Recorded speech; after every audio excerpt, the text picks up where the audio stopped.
with some potential for development. The low pressure was located on a decaying stationary front. Deconvection organization increased with a tropical depression forming at 60 UTC on June 23rd, about 490 miles east of Bermuda. Andrea reached peak intensity of 40 miles per hour at 12 UTC on June 23rd.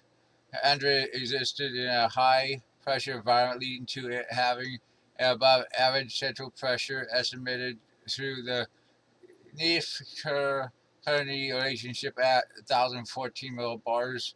Deconvection collapsed by 15 UTC on June 24th.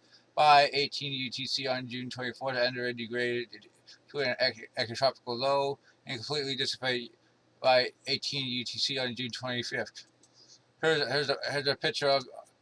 I actually believe it developed actually even sooner than that. I mean, I was looking at satellite images, and it actually looked even better after the 12 hours before. And I disagree with their how fast they made it extratropical. But yeah, I only had 40-mile-per-hour winds. Didn't particularly look very good. Here's the track.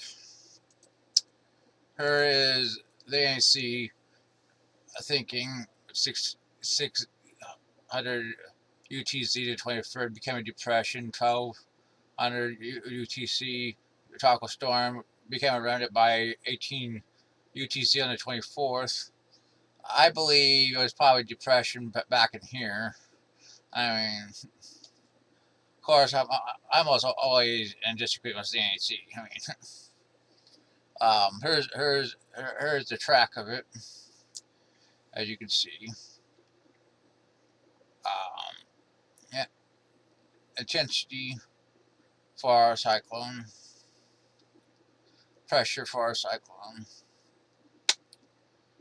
So that's what we have on this.